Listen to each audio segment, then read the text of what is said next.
नहीं, हम लोग पढ़ने जा रहे हैं महत्वपूर्ण अपक्रिया। राजशेखर देखिए, पहला है ऊर्ज अपक्रिया।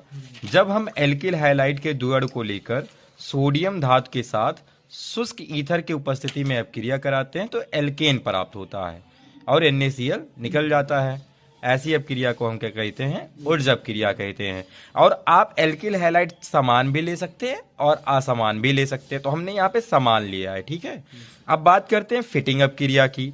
जब हम एरिल हैलाइड के द्विअणु को लेकर सोडियम धातु के साथ शुष्क ईथर की उपस्थिति में अपक्रिया करते हैं तो डाइफेनिल प्राप्त होता है और NaCl निकल जाता है। ऐसी अपक्रिया को हम फिटिंग अपक्रिया कहते हैं, क्योंकि देखो ये दोनों जुड़ गए हैं, फिट हो गए हैं आपस में, है। जो फिट हो जाता है वही हिट हो जाता है। आगे देखिए, ऊर्ज फिटिंग अपक्रिया है। नाम क्या है? ऊर्ज और फिटिंग अपक्रिया। तो ऊर्ज का एक ठो उठा लीजिए और फिटिंग का एक ठो उठा लीजिए। देखिए, हमने ऊर्ज का उठाया और फिटिंग का उठाया।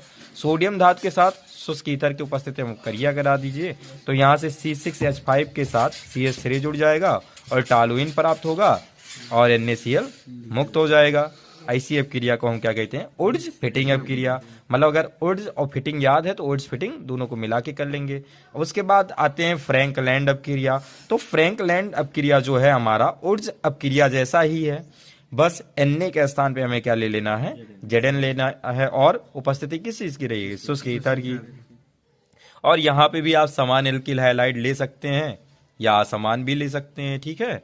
तो हमने यहाँ पे समान एल्किल हैलाइड लिया है जिसका नाम मेथिल क्लोराइड है। तो मेथिल क्लोराइड के द्विअणु को लेकर जिंक धातु के साथ शुष्क ईथर की उपस्थिति में जब हमने अपक्रिया कराया तो हमें क्या प्राप्त हुआ? एथेन प्राप्त हुआ और ZnCl2 फिर मुक्त हो गया। ऐसी अपक्रिया को हम फ्रैंकलैंड अपक्रिया कहते हैं। भाई हम लोग पढ़ने जा रहे हैं कैनिजारो अपक्रिया, जिसमें हम इस अपक्रिया में अल्फा हाइड्रोजन परमाणु उपस्थित ना होने वाला एल्डिहाइड लेते हैं और उनके द्विअणु को लेते हैं और तन NaOH के साथ जब हम उनकी अपक्रिया कराते हैं तो मेथिल अल्कोहल और सोडियम फॉर्मेट प्राप्त होता है। ऐसी अपक्रिया को हम कैनिजारो अपक्रिया कहते हैं। या इसको ऐसे भी डिफाइन कर सकते हो, जब हम फॉर्मेल्डिहाइड के द्विअणु को लेकर तन NaOH के साथ अपक्रिया कराते हैं तो हमें मेथिल अल्कोहल और सोडियम फॉर्मेट प्राप्त होता है। फिर बात करते हैं एल्डोल संघनन अपक्रिया की।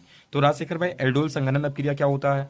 तो हम ऐसे एल्डिहाइड को लेते हैं जिसमें अल्फा हाइड्रोजन परमाणु उपस्थित होता है। तो हमने क्या ले लिया? इसमें एसिटाल्डिहाइड ले लिया।